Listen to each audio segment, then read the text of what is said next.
할머니 살려주세요. 저 설인이에요. 너무 무섭고 추워요. 캄캄한 어둠 속 파도 소리만이 추위에 떨고 있는 어린 소녀의 피부를 파고들 뿐 그 어디에도 의지할 곳이 없는 외딴 섬에서 소녀는 그동안 무슨 일을 겪었기에 살려달라고 애원하고 있는 것일까요? 설인이의 이야기를 시작하기 전에 지금 어느 곳에서 이 이야기를 듣고 계신지 댓글로 남겨주시고 구독, 좋아요 눌러주시면 늘 웃는 일만 가득하실 거예요. 감사합니다. 자, 그럼 시작하겠습니다. 2017년 4월 12일 아침에 잘 다녀와라. 얼굴에 뽀뽀해 주시던 엄마, 소파에 앉아 손 흔들어 주시던 아빠가 저녁에 교통사고로 주검이 되어 장례식장 영정사진으로 걸려 있습니다. 엄마 아빠 시신은 확인도 못하고 그저 아빠 회사 변호사가 시키는 대로 검정 옷을 갈아입고 빈소에 멍하니 앉아 우는 동생을 달래고 있습니다. 큰아빠랑 고모는 설인의 시선을 피하기 급급하고 입술에 빨간 립스틱을 바르고 향내를 묻어버리기라도 할 듯 코를 비틀어버릴 만큼 진한 냄새를 풍겨대는 여자와 변호사는 설인과 서준 두 남매를 힐긋힐긋 쳐다보며 속닥댑니다.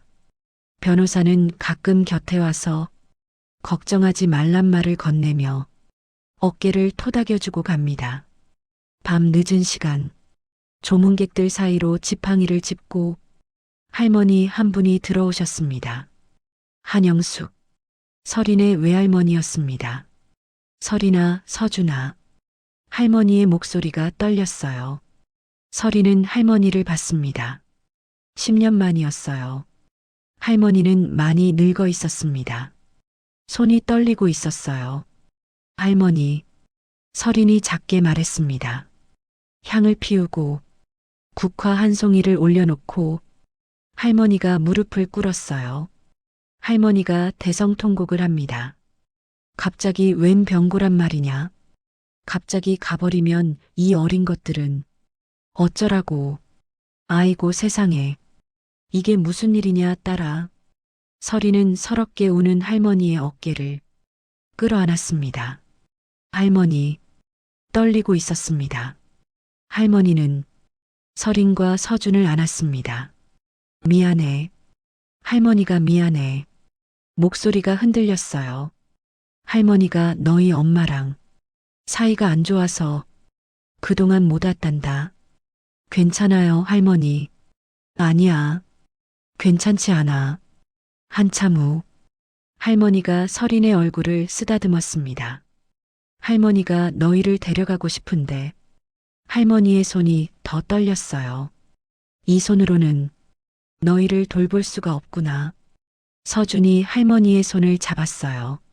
할머니, 손 왜 떨려요? 할머니가 아파서 그래. 할머니가 억지로 웃었습니다. 그때 최도훈이 다가왔어요. 한 변호사님, 최 변호사. 할머니가 고개를 들었습니다. 제가 아이들을 맡겠습니다. 최도훈이 말했습니다. 서태민 사장님께서 저를 후견인으로 지정하셨습니다. 할머니의 얼굴이 굳었어요. 나는 외할머니야. 법적으로 내가 우선이지 않나? 유언장이 있습니다. 최도훈이 서류를 꺼냈어요. 법원 인증까지 받았습니다. 할머니는 서류를 받습니다. 손이 떨려서 제대로 잡을 수가 없었어요. 게다가 최도훈이 차갑게 말했습니다. 한 변호사님께서는 건강이 좋지 않으시지 않습니까? 법원에서도 양육 능력이 없다고 판단할 겁니다. 할머니는 입술을 깨물었어요. 나는 그리고 10년간 연락도 안 하셨죠. 가족관계가 단절됐다고 봐야 합니다. 최도훈의 목소리는 냉정했습니다. 할머니는 아무 말도 할 수 없었어요. 모두 사실이었으니까요. 아이들은 제가 책임지겠습니다. 최도훈이 돌아섰습니다. 할머니는 설인을 다시 안았어요.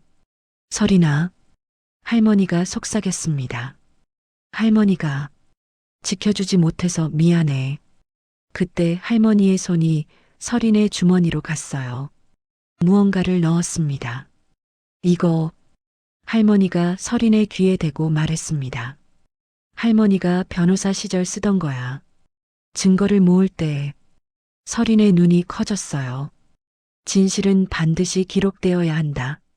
알겠니? 네, 할머니. 저 사람들 믿으면 안 돼. 할머니의 목소리가 더욱 작아졌습니다. 할머니는 알아. 저 최 변호사 10년 전에 의료사고 소송에서 할머니를 파면하게 만든 사람이야. 서리는 숨을 멈췄어요. 더러운 방법을 써서 할머니를 무너뜨렸어. 증거를 조작했지. 할머니의 눈에 눈물이 고였습니다. 그래서 할머니가 변호사를 그만뒀어. 그리고 가난하게 됐지. 할머니, 너희 엄마가 그때 할머니한테 실망했어. 변호사면서 왜 졌어요? 라고 했지. 할머니가 눈물을 닦았어요. 그래서 10년간 연락을 안 했어. 할머니가 자존심이 상해서. 괜찮아요, 할머니. 서린이 할머니를 안았습니다. 이제 알았어요.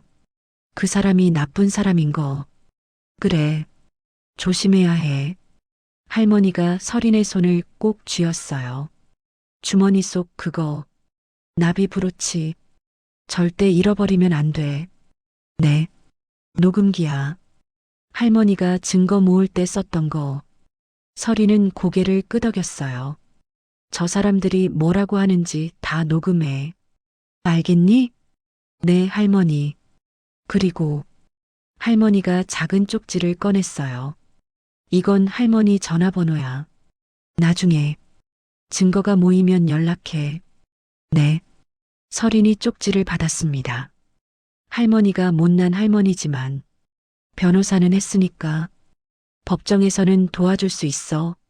고마워요, 할머니. 미안해, 서린아. 할머니가 건강했으면 할머니가 다시 울었어요. 괜찮아요. 서린이 할머니를 꼭 안았습니다. 할머니, 저 강해요. 기다려주세요. 그래. 할머니가 기다릴게. 할머니는 서준도 안았어요. 서준아, 누나 말 잘 들어야 해. 네, 할머니. 누나가 너를 지켜줄 거야. 할머니가 떨리는 손으로 두 아이를 쓰다듬었습니다. 영차, 이리 와. 박미선의 목소리가 들렸어요. 할머니는 일어났습니다. 지팡이를 짚고 비틀거렸어요. 할머니. 서린이 할머니를 붙잡았습니다. 괜찮아. 할머니는 괜찮아. 할머니가 웃으려 했어요. 너희만 무사하면 돼. 할머니는 천천히 걸어갔습니다. 장례식장 문 밖으로. 서린은 할머니의 뒷모습을 봤어요. 구부정한 등, 떨리는 다리. 할머니도 힘들구나. 서린은 주머니에 손을 넣었어요. 나비 브로치가 만져졌습니다. 할머니, 꼭 돌아올게요. 그때 함께 살아요. 3일 후, 장례가 끝났습니다. 오후 2시, 서린과 서준은 승용차 뒷좌석에 앉아 있었어요. 박미선이 운전하고 있었습니다. 최도우는 조수석에 앉았어요. 애들아, 곧 도착해. 박미선이 말했습니다. 차는 인천 쪽으로 달렸어요. 빌딩이 사라졌습니다. 공장지대가 나타났어요. 서준이 서린의 손을 꽉 쥐었습니다. 누나, 우리 어디가?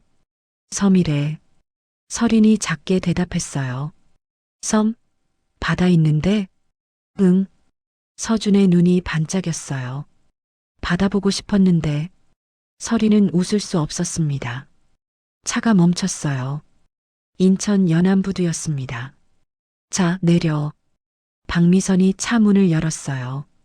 바닷바람이 불었습니다. 차가웠어요. 서린은 부두를 둘러봤어요. 낡은 여객선 몇 척이 묶여 있었습니다. 사람들이 짐을 나르고 있었어요. 생선 냄새가 났습니다. 저기, 박미선이 가리켰어요. 달빛으로 낡은 여객선이었습니다. 흰 페인트가 벗겨져 있었어요. 녹슨 철판이 드러났습니다. 저거 타요? 서준이 물었어요. 응. 1시간 반 걸려. 박미선이 대답했습니다. 최도훈이 서류 봉투를 박미선에게 건넸어요. 이거 잊지 말고. 알았어요. 박미선이 봉투를 가방에 넣었습니다. 그럼 전 이만. 최도훈이 돌아섰어요. 아저씨. 서린이 불렀습니다. 최도훈이 멈췄어요. 하지만 돌아보지 않았습니다. 아빠가 아저씨를 믿으셨어요. 서린이 말했습니다. 최도훈의 어깨가 미세하게 굳었어요. 나도 믿어요. 우리 꼭 다시 만나요. 최도훈이 천천히 고개를 돌렸습니다. 은퇴 안경 너머로 차가운 눈빛이 스쳤어요. 그래. 잘 지내. 그는 빠르게 걸어갔습니다.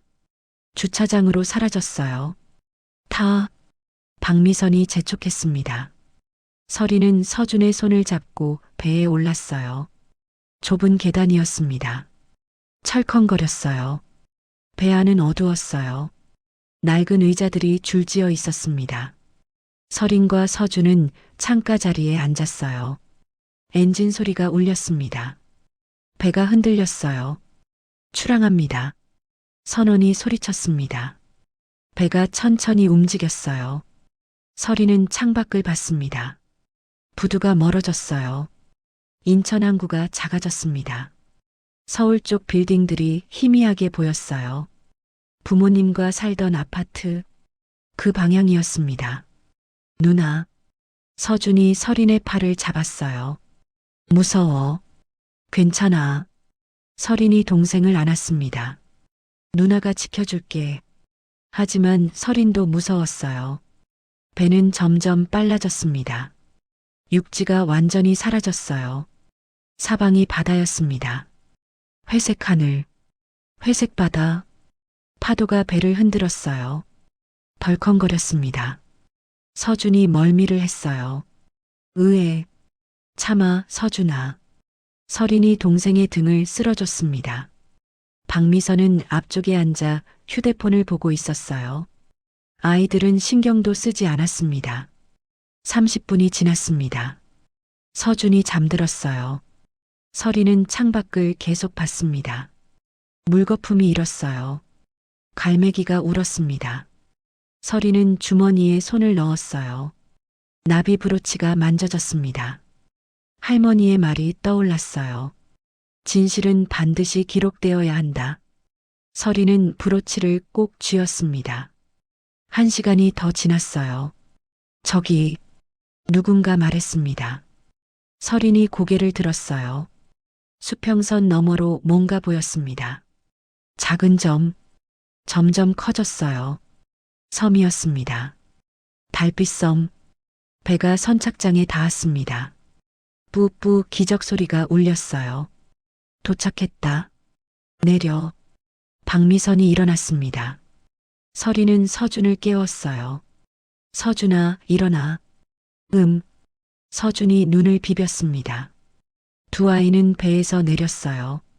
선착장은 작았습니다. 사람이 별로 없었어요. 어선 몇 척이 묶여 있었습니다. 그물이 널려 있었어요. 서리는 주변을 둘러봤어요. 작은 어촌 마을이었습니다. 낡은 집들이 보였어요. 언덕 위에 건물 하나가 있었습니다. 3층짜리 회색 건물. 저기가 우리 고아원이야. 박미선이 가리켰어요. 달빛 고아원. 멀리서도 을씨년스러웠습니다. 가자. 박미선이 앞서 걸었어요. 서리는 서준의 손을 잡고 따라갔습니다. 비포장 길이었어요. 자갈이 깔려 있었습니다. 언덕을 올랐어요. 숨이 찼습니다. 서준이 헉헉거렸어요. 누나, 힘들어. 조금만 더. 마침내 고아원 앞에 도착했습니다. 철문이 닫혀 있었어요.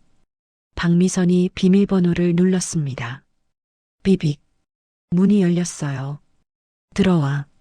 설인과 서준은 고개를 들어 건물을 봤습니다. 창문들이 어두웠어요. 안에서 아이들이 보였습니다. 창가에 서서 이쪽을 보고 있었어요. 표정 없는 얼굴들. 서준이 설인에게 바짝 붙었어요. 누나, 괜찮아. 설인이 속삭였습니다. 하지만 손은 떨리고 있었어요. 빨리 안 들어와? 박미선이 소리쳤습니다. 설인은 깊이 숨을 들이쉬었어요. 그리고 한 발 내디뎠습니다. 철문 안으로. 복도는 깨끗했습니다. 하지만 이상했어요. 아이들의 웃음소리가 없었습니다. 소독약 냄새만 가득했어요. 박미선이 사무실로 데려갔습니다. 책상 위에 서류가 놓여 있었어요. 여기 서명만 하면 돼. 설인이 서류를 받습니다. 보호자 동의서. 아래쪽에 작은 글씨가 있었어요. 재산관리 위임에 동의함. 이게 뭐예요? 너희 부모님이 남긴 돈 있잖아.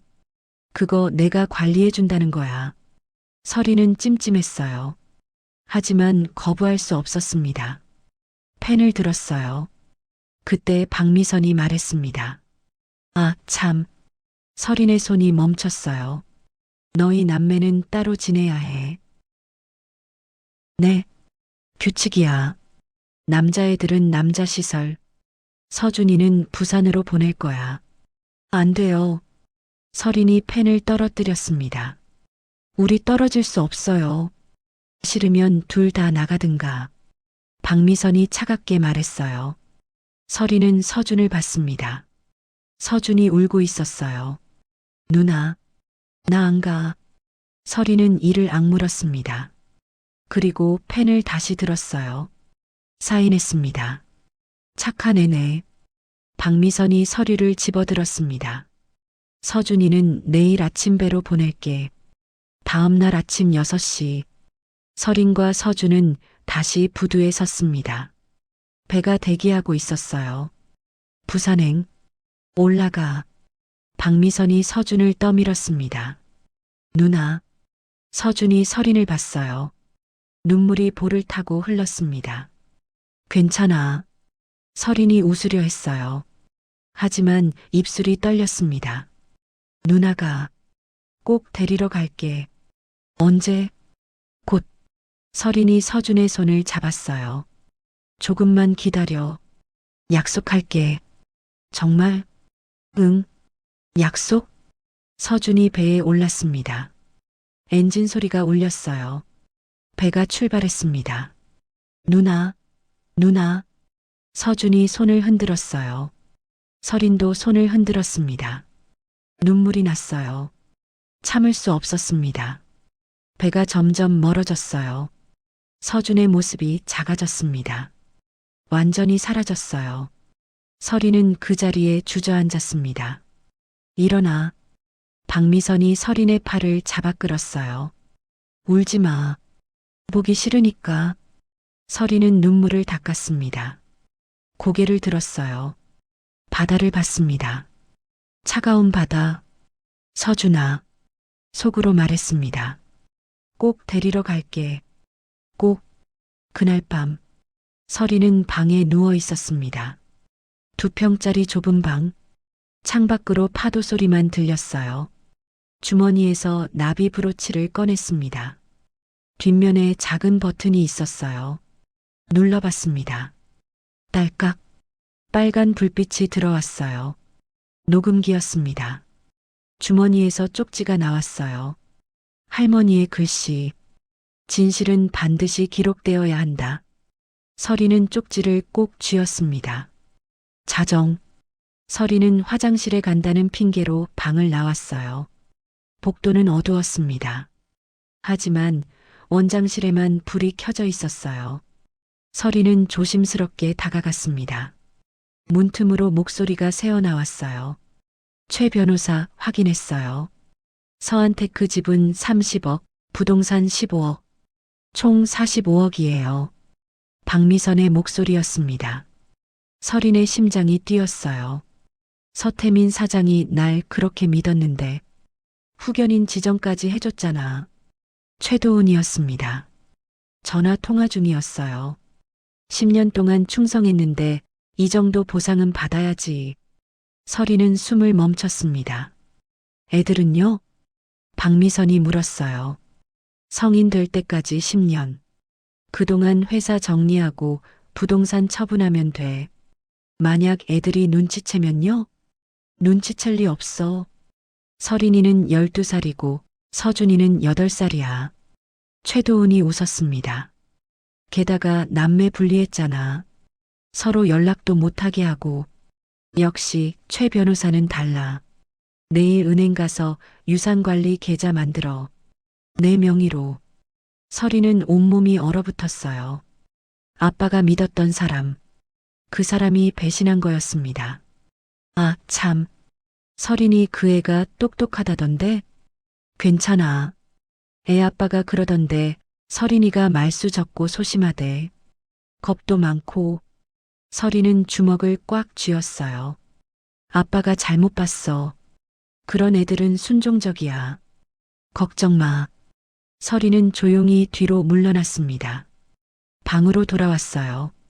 서린의 기억 속에 1년 전 아빠 사무실에서 있었던 일이 생각났습니다. 서린아, 여기 앉아 있어. 아빠가 말씀하셨어요. 회의실. 최도훈이 서류를 펼쳤습니다. 사장님, 유언장 작성하시는 게 좋겠습니다. 벌써요? 만약의 경우를 대비하셔야죠. 최도훈이 말했어요. 후견인은 제가 맡겠습니다. 10년 동안 함께 일했잖습니까? 아빠가 고개를 끄덕이셨어요. 최 변호사 아니면 누굴 믿겠어? 그때 서린이 물었습니다. 아빠, 유언장이 뭐예요? 아빠가 만약 없어지면 서린이랑 서준이를 지켜줄 사람을 정하는 거야. 아빠 안 없어지잖아요. 서린이 웃었어요. 최도훈이 서린의 머리를 쓰다듬었습니다. 그래, 안 없어지시지. 그냥 만약의 경우야. 그의 손이 차가웠어요. 이미 그는 1년 전부터 계획하고 있었나 봅니다. 저런 사람을 아빠는 왜 몰라보셨을까요? 할머니, 증거를 모아야겠어요. 엄마 아빠 복수를 해야겠어요. 우리 가족을 이렇게 만든 저 사람들 용서하지 않을 거예요. 기억 없는 척해야 해. 작게 중얼거렸습니다. 그래야 증거를 모을 수 있어. 나비 브로치를 셔츠 안쪽에 단단히 고정시켰어요. 심장 바로 위에. 창밖으로 파도가 철썩거렸습니다. 서리는 눈을 감았어요. 엄마의 목소리가 들렸습니다. 서린아, 서준이 잘 부탁해. 응, 엄마. 서린이 대답했어요. 내가 지킬게. 동생. 바람이 불었습니다. 커튼이 흔들렸어요. 그날 밤 어린 사냥꾼의 전쟁이 시작됐습니다. 서리는 거울 앞에 섰습니다. 매일 아침 7시 똑같은 연습을 했어요. 제 이름이 뭐예요? 멍한 표정, 초점 없는 눈빛. 여기가 어디예요? 완벽했습니다. 거울 속 소녀는 기억을 잃은 것처럼 보였어요. 하지만 진짜 서리는 모든 것을 기억하고 있었. 2020년 가을. 서리는 15살이 됐습니다. 3년 6개월. 1277일. 매일 아침 같은 얼굴을 했어요. 기억 없는 소녀. 하지만 나비 브로치 안에는 189개 파일이 쌓여 있었습니다. 그날 모든 것이 무너질 뻔했어요. 서리는 걸레를 들고 있었습니다. 복도를 닫고 있었어요. 원장실 문이 열렸습니다. 박미선이 나왔어요. 전화를 받고 있었습니다. 응, 최 변호사. 서리는 멈췄어요. 걸레질하는 척했습니다. 나비 브로치를 살짝 만졌어요. 녹음 버튼을 눌렀습니다. CCTV 추가 설치해야 해요? 박미선이 물었습니다. 서린의 심장이 뛰었어요. 아이들 감시하려고요. 요즘 뭔가 이상해요. 들켰나? 서린은 손에 힘을 줬습니다. 서린이요? 그 애는 괜찮아요. 완전히 바보니까.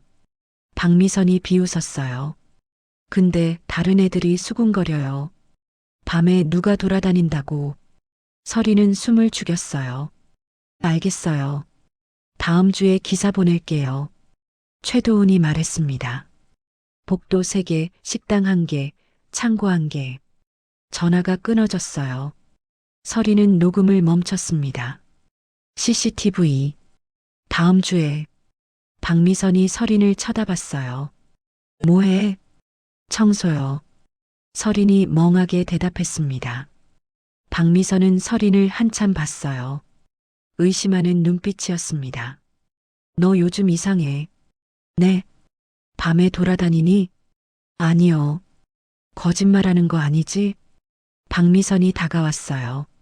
서린의 턱을 손가락으로 들어 올렸습니다. 내가 뭘 꾸미는 것 같은데. 아무것도.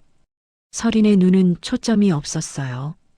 완벽한 연기였습니다. 박미선은 혀를 찼어요. 에이, 내가 뭘 하겠어. 말도 제대로 못하는 주제에. 손을 뿌리쳤습니다. 서린은 비틀거렸어요. 바닥에 주저앉았습니다. 빨리 치워. 박미선이 원장실로 들어갔어요. 문이 닫혔습니다. 서린은 일어났어요. 손이 떨렸습니다. 위험해. 점점 더 위험해지고 있어. 서린은 김순자를 만났습니다. 할머니, 큰일이에요. 왜? 무슨 일이야? CCTV 설치한대요. 다음 주에. 김순자의 얼굴이 굳었어요. 어디에? 복도, 식당, 창고. 창고까지? 네. 김순자는 잠시 생각했어요. 그럼 우리 만날 수 없겠네. 어떻게요? 서린이 물었습니다. 김순자는 서린의 손을 잡았어요. 일단 조심하자. 일주일 동안은 연락하지 말고. 네. 그리고 이거. 김순자가 주머니에서 뭔가 꺼냈어요. 작은 USB였습니다. 뭐예요? 내가 지금까지 모은 거 다 백업했어. 189개 파일, 사진 247장. 어떻게요? 내가 밤에 몰래 복사했지. 김순자가 미소 지었어요. 만약을 대비해서. 서리는 USB를 받았습니다. 이거 어디 숨겨요? 내 외할머니한테 보낼 거야. 외할머니요? 응. 주소 알아냈어. 김순자가 메모지를 건넸어요. 경기도 고양시. 편지 쓸 수 있어? 네. 그럼 오늘 밤 쓰렴. 내일 내가 우체국 가서 보낼게. 고마워요, 할머니. 김순자가 서린을 안았어요. 너 정말 잘 버텼어. 조금만 더 힘내자. 서린은 펜을 들었습니다. 편지를 쓰기 시작했어요. 외할머니께. 저 서린이에요. 할머니 기억하세요? 장례식장에서 나비 브로치 주신 거. 손이 떨렸어요. 할머니가 말씀하셨죠. 진실은 반드시 기록되어야 한다고. 저 3년 넘게 기록했어요. 189개요. 모두 할머니 덕분이에요. 눈물이 떨어졌습니다. 편지지를 적셨어요. USB 보내요. 잘 보관해 주세요. 만약 제가 위험해지면 이걸로 법정에서 써주세요. 사랑해요, 할머니. 곧 만나요. 서리는 편지를 접었어요. USB와 함께 봉투에 넣었습니다. 박미선은 전화를 받았습니다. 네, 최 변호사. CCTV 기사가 내일 간대요? 좋아요. 빨리 설치하세요. 그때 직원이 들어왔어요. 원장님, 김순자 할머니가 외출하신대요. 어디? 우체국이요. 편지 붙인다고. 박미선의 눈빛이 날카로워졌어요. 편지? 네. 누구한테 보내는데? 잘 모르겠는데요. 박미선은 일어났어요. 따라가 봐. 네. 가서 확인하고 와. 누구한테 보내는지. 직원이 나갔어요. 박미선은 창밖을 봤습니다. 김순자. 수상하긴 했어. 김순자는 창구에 섰습니다. 등기로 보내주세요. 주소 좀 보여주세요. 김순자가 봉투를 건넸어요. 한영숙, 경기도 고양시. 직원이 우표를 붙였습니다. 3,000원입니다. 김순자가 돈을 냈어요. 밖으로 나왔습니다. 고아원 직원이 숨어서 지켜보고 있었어요. 창구로 다가갔습니다. 죄송한데요. 방금 그 할머니가 보낸 편지. 주소 좀 알 수 있을까요? 그건 개인정보라서. 직원이 돈을 꺼냈어요. 5만 원. 잠깐만요. 창구 직원이 주소를 메모했습니다. 직원이 돌아왔어요. 원장님 확인했습니다. 누구한테 보냈어? 한영숙. 경기도 고양시에 사는 사람인데요. 박미선이 컴퓨터를 켰어요. 검색했습니다. 한영숙. 전직 변호사. 이게 누구야? 직원이 서류를 확인했습니다. 아, 서린이 외할머니네요. 박미선의 얼굴이 굳었어요. 뭐라고? 서린이 외할머니요. 가족관계 서류에. 박미선은 전화를 들었어요. 최 변호사, 급한 일이에요. 저녁 식사 시간. 서린은 밥을 먹고 있었어요. 박미선이 들어왔습니다. 얼굴이 차갑게 굳어 있었어요. 김순자 씨. 김순자가 고개를 들었어요. 네, 원장님. 사무실로 와요. 무슨, 지금 당장. 박미선의 목소리가 날카로웠습니다. 김순자는 서린을 봤어요. 눈빛으로 말했습니다. 괜찮아. 걱정 마. 김순자가 일어났어요. 박미선을 따라갔습니다. 서린은 불안했어요. 숟가락을 쥔 손이 떨렸습니다. 김순자는 사무실에 섰습니다. 박미선과 최도훈이 앉아 있었어요. 앉아요. 최도훈이 말했습니다. 김순자는 앉았어요. 오늘 우체국 갔죠? 박미선이 물었습니다. 네. 누구한테 편지 보냈어요? 친구한테요. 거짓말 마세요. 최도훈이 서류를 꺼냈어요. 한영숙. 서린이 외할머니. 맞죠? 김순자의 얼굴이 굳었어요. 뭘 보냈습니까? 그냥 안부 편지. 정말이요? 박미선이 책상을 쳤어요. 당신 누구야? 서린 할머니랑 어떻게 알지? 김순자는 대답하지 않았어요. 김순자 씨. 최도훈이 냉정하게 말했습니다. 당신 해고해요. 뭐? 지금 당장 나가세요. 제가 뭘 잘못. 서린이랑 짜고 있었죠. 우릴 감시하라고. 박미선이 소리쳤어요. 김순자가 일어났어요. 한 변호사님이 부탁했어요. 서린이 좀 지켜봐 달라고. 그래서 잘 있다고. 잘 지낸다고 편지 보낸 거예요. 두 사람이 얼어붙었습니다. 한 변호사가 사람을 붙였어? 3년 넘게 우리를 감시했다고. 김순자가 웃었어요. 주방에서 설거지나 하고 밥이나 하는데 뭘 감시를 한다는 거예요? 서린이가 아픈지 밥은 잘 먹는지 그런 거나 볼 수 있는 거지. 최도훈이 일어났어요. 그게 무슨 말도 안 되는 소리를. 서린이를 확인해 봐야겠어요. 박미선의 얼굴이 하얗게 질렸어요. 설마 서린이가 우릴 속이고 있었던 거야. 나가라면 나가면 되지. 김순자가 문을 향해 걸었어요. 김순자는 속으로 생각했다. 이제 끝이야. 당신들. 문을 열었습니다. 잠깐. 최도훈이 소리쳤어요. 하지만 김순자는 나가버렸어요. 김순자는 복도를 걸었습니다. 서둘렀어요. 서린을 찾아야 했어요. 식당으로 갔습니다. 서린이 앉아 있었어요. 서린아. 김순자가 불렀습니다. 서린이 고개를 들었어요. 김순자가 입모양으로 말했습니다. 도망쳐. 서린의 눈이 커졌어요. 그때 박미선이 뛰어왔습니다. 서린아. 소리쳤어요. 너 이리 나와. 서린은 얼어붙었어요. 김순자가 서린 앞을 막아섰습니다. 이 아이는 건드리지 말아요.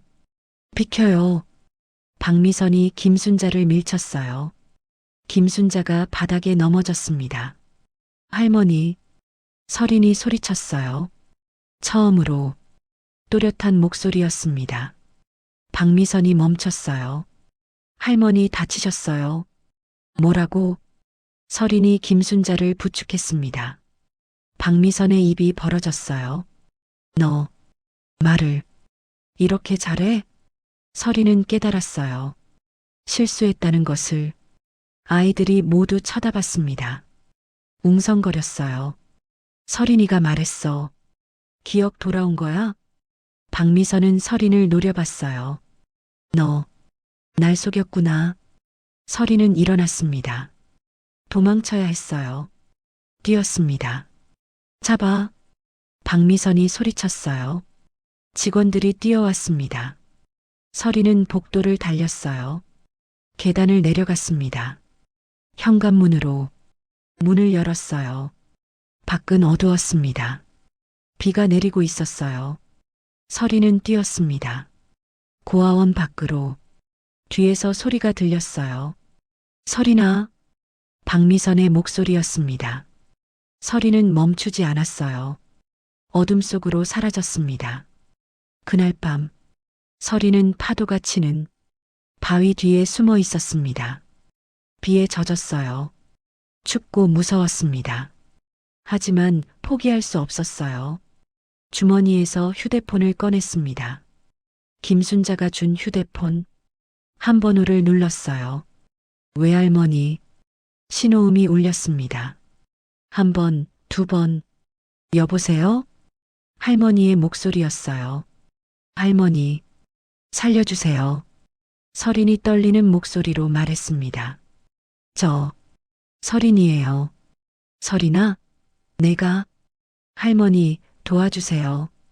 빗소리가 거셌습니다. 서린은 어둠 속에서 떨고 있었어요. 하지만 포기하지 않았습니다. 189개 파일은 이미 밖으로 나갔으니까. 이제 조금만 더 버티면 됐으니까. 2020년 10월 15일 새벽 3시 서린은 폐가에 숨어 있었습니다. 섬 북쪽 끝, 아무도 오지 않는 곳. 비가 그쳤어요.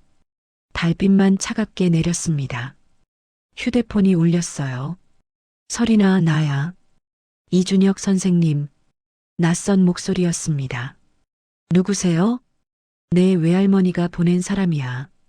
지금 섬으로 가고 있어. 서린의 눈에 눈물이 고였어요. 정말이요? 30분 후 선착장에서 만나자. 숨어 있어. 희망이 보였습니다. 서린은 선착장 창고에 숨었습니다.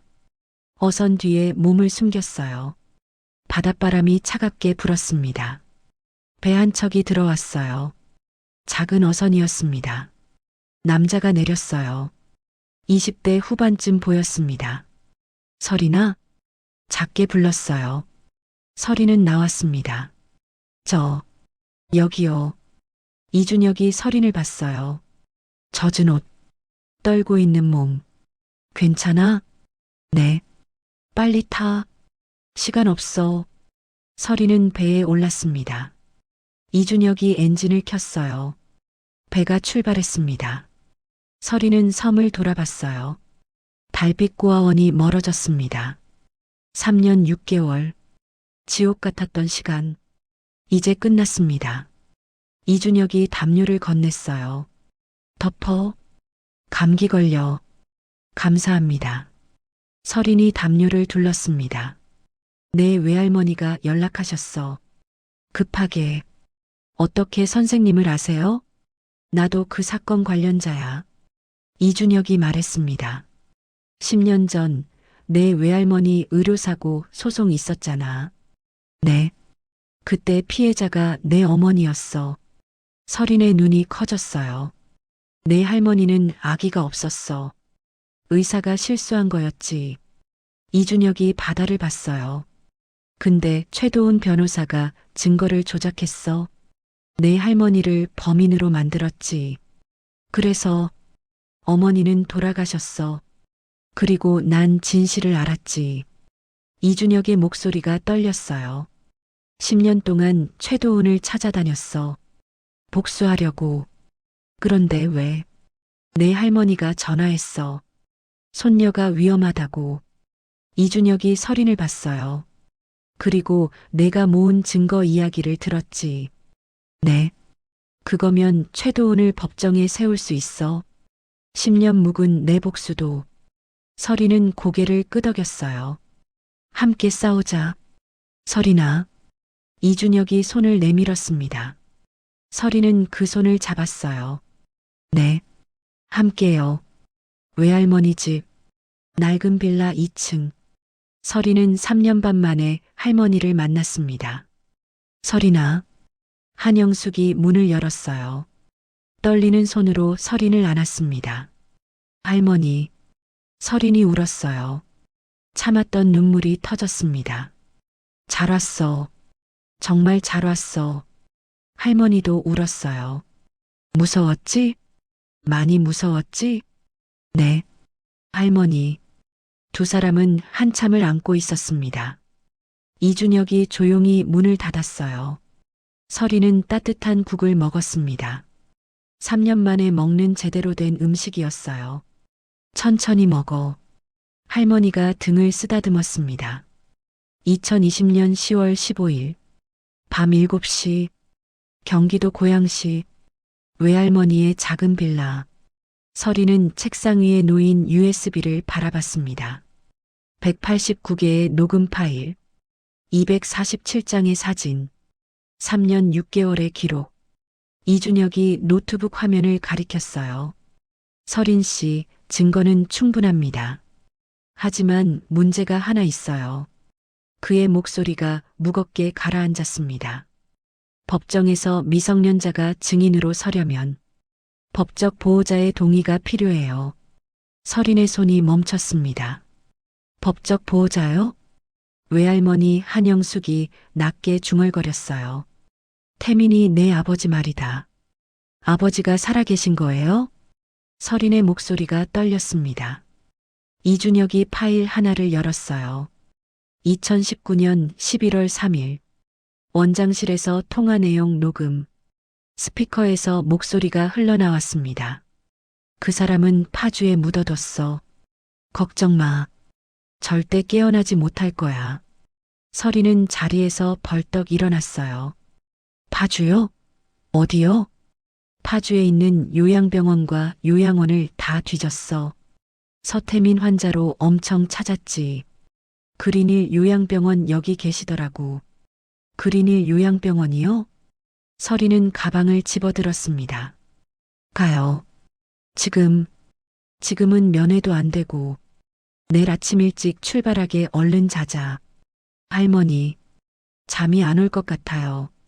2020년 10월 16일 오전 10시 낡은 승용차 한 대가 그린힐 요양병원 주차장에 멈춰 섰습니다. 3층짜리 회색 건물, 창문마다 처진 하얀 커튼. 서린은 차에서 내렸어요. 이준혁과 외할머니가 뒤따랐습니다. 1층 안내 데스크. 간호사가 컴퓨터를 확인했어요. 서태민 환자분이시죠? 3층 302호실에 계십니다.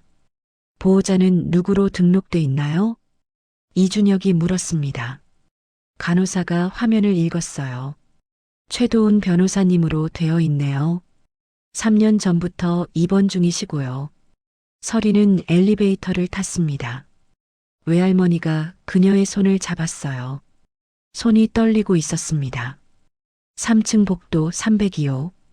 문 앞에 섰습니다. 이준혁이 노크했어요. 대답이 없었습니다. 천천히 문을 열었어요. 침대 위에 한 남자가 누워 있었습니다. 창백한 얼굴, 수척한 몸, 40대로 보이지만 더 늙어 보였어요. 서린은 한 발 다가갔습니다. 아빠, 남자가 천천히 고개를 돌렸어요. 멍한 눈빛, 초점 없는 시선. 외할머니가 침대 옆으로 다가갔습니다. 여복의 날새, 남자의 눈동자가 흔들렸어요. 입술이 미세하게 떨렸습니다. 장모님? 서리는 무릎을 꿇었어요. 아빠, 저예요. 서린이에요. 남자는 서린을 바라봤습니다. 천천히, 아주 천천히 눈물이 흘러내렸어요. 서린이 내가 여기 왜? 목소리가 갈라졌습니다. 서린은 아버지를 와락 안았어요. 다 괜찮아요. 이제 우리가 아빠를 데려갈게요. 오후 1시, 주차장 벤치, 이준혁이 진단서를 읽고 있었습니다. 약물 과다 투여 흔적이 있습니다. 최도훈이 의사를 매수했을 가능성이 높아요. 외할머니가 고개를 끄덕였어요. 일단 서울로 모시자. 그리고 법원에 후견인 변경 신청을 넣어야 해. 서리는 창문 너머 아버지를 바라봤습니다. 휠체어에 앉은 아버지. 간호사가 짐을 챙기고 있었어요. 얼마나 걸려요? 이준혁이 답했습니다. 2주. 빠르면 2주 안에 승인이 날 겁니다. 2020년 10월 26일. 서울 근교 빌라. 아버지 서태민은 소파에 앉아 있었어요. 일주일이 지나자 얼굴에 생기가 돌았습니다. 정신과 상담도 시작했어요. 이준혁이 서류 뭉치를 내밀었습니다. 친권 회복 신청서와 후견인 변경 신청서예요. 여기 서명하시면 됩니다. 아버지는 떨리는 손으로 펜을 들었어요. 이름을 썼습니다. 서태민. 얼마나 걸리죠? 2주 안에 법원 승인이 날 겁니다. 2021년 11월 15일 법원 문자가 도착했습니다. 후견인 변경 승인. 법적 보호자 서태민. 서리는 휴대폰을 내려놓았어요. 아버지가 물었습니다. 이제 법정에 설 수 있는 거니? 서리는 고개를 끄덕였어요. 네. 아빠가 동의해 주시면요. 아버지는 딸의 어깨를 잡았습니다. 아빠가 동의할게. 끝까지 함께 가자. 외할머니 집 거실. 밤 10시. 네 사람이 둘러앉았습니다. 서린. 아버지. 외할머니. 이준혁. 책상 위에는 USB가 놓여 있었어요. 189개의 녹음 파일. 247장의 사진. 87건의 위조 서류.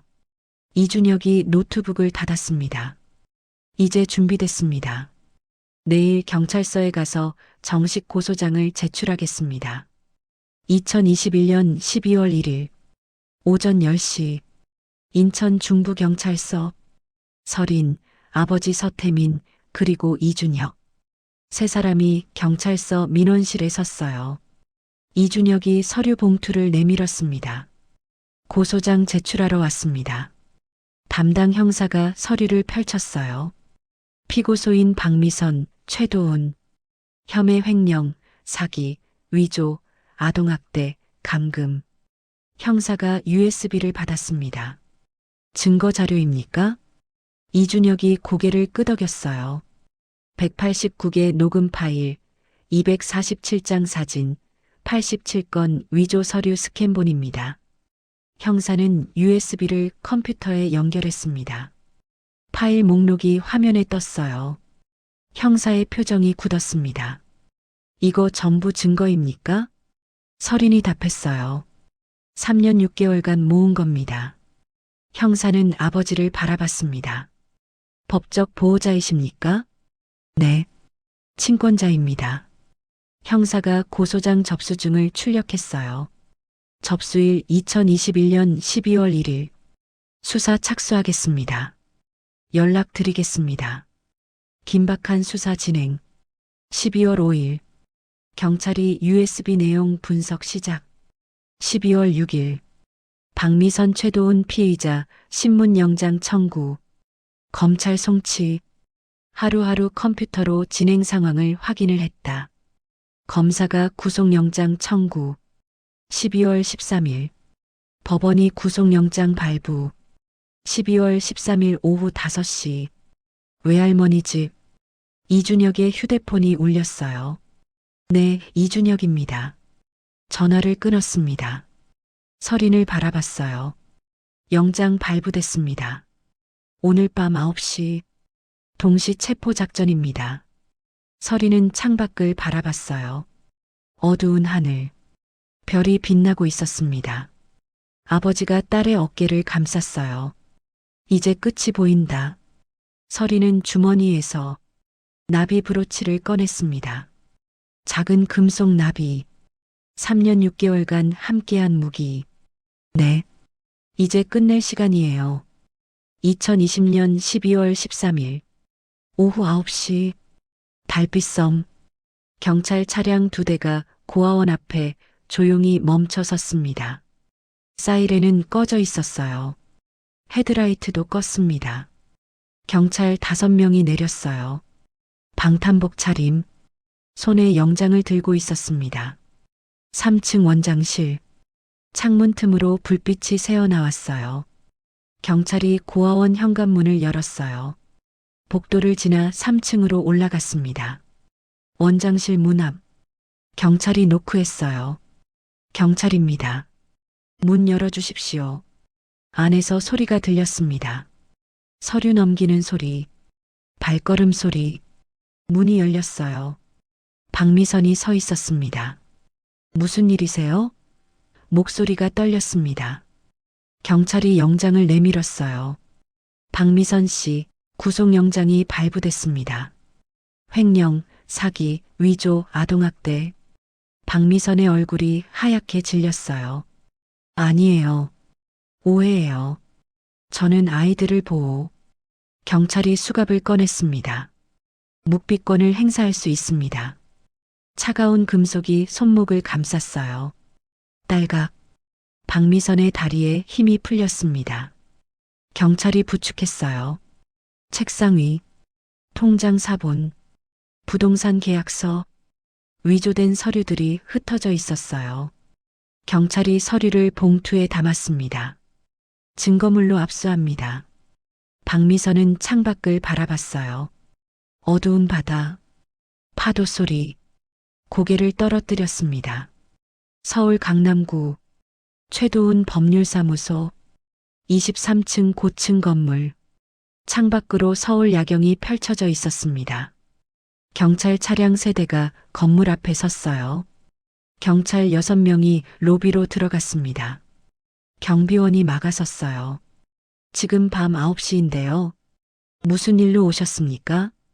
경찰이 영장을 보여줬습니다. 구속영장 집행입니다. 비켜주십시오.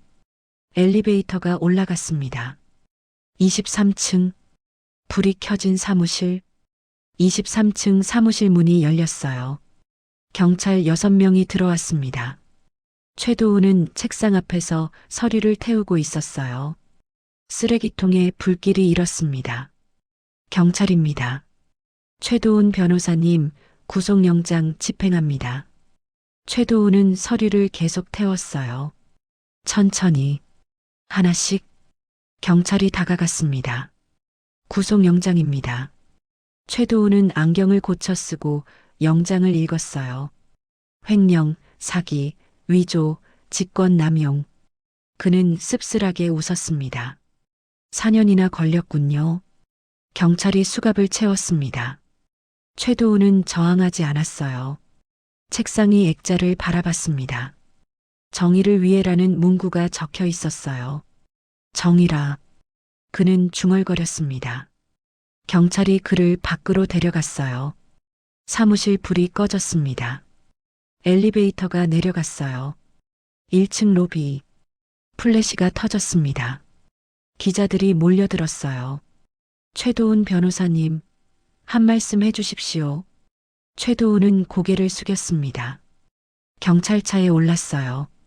2021년 2월 15일 오전 10시 인천지방법원. 법정문이 열렸습니다. 국제아동인권감사단 5명이 입장했어요.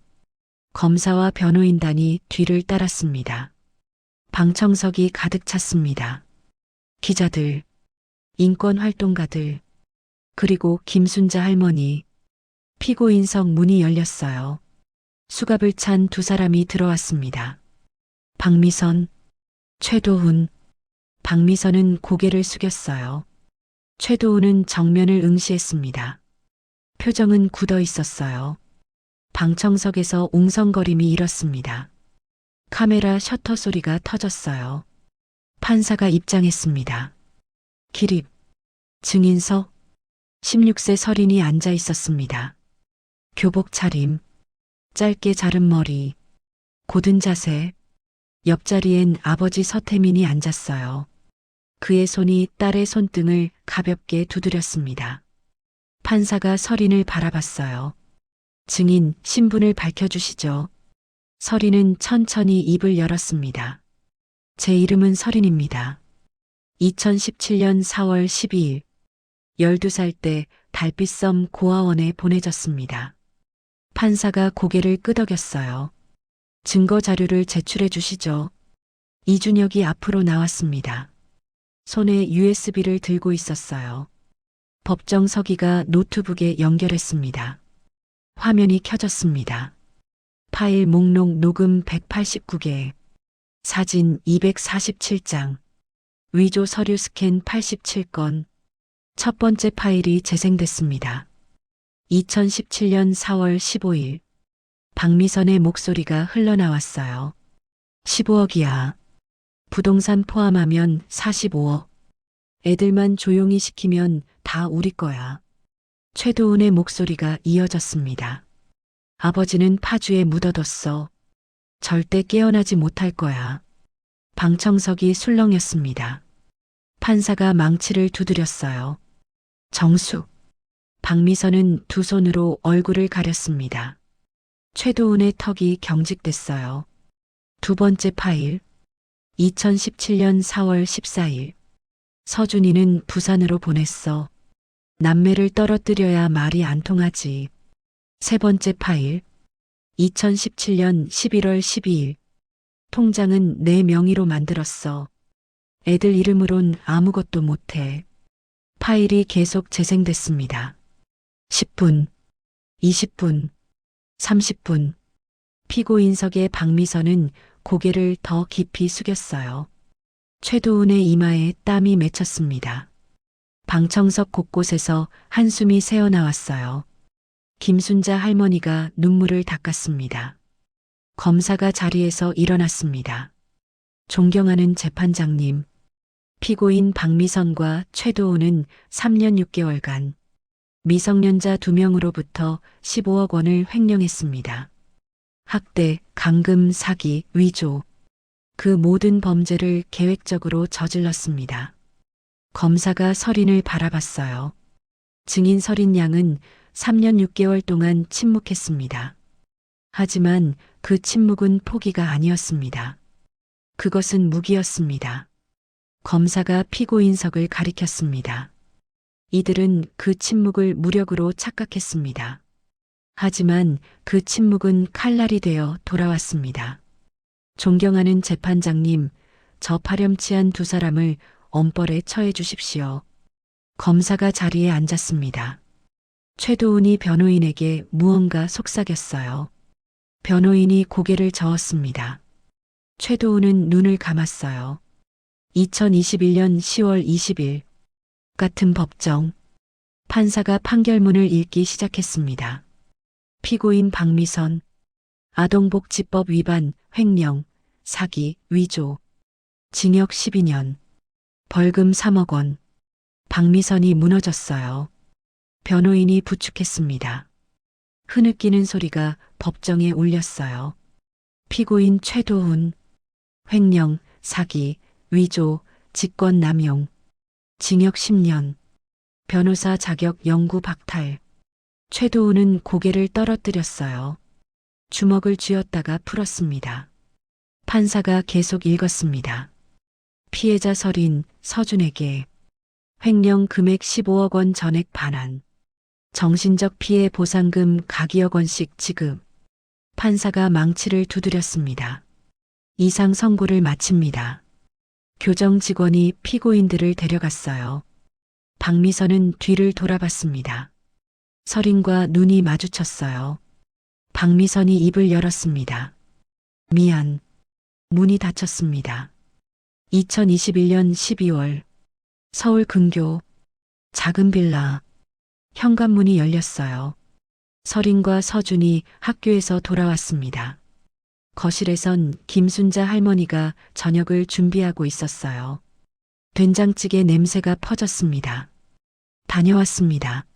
설인이 외쳤어요. 아버지 서태민이 소파에서 일어났습니다. 어서 와. 씻고 밥 먹자. 식탁에 6명이 둘러앉았어요.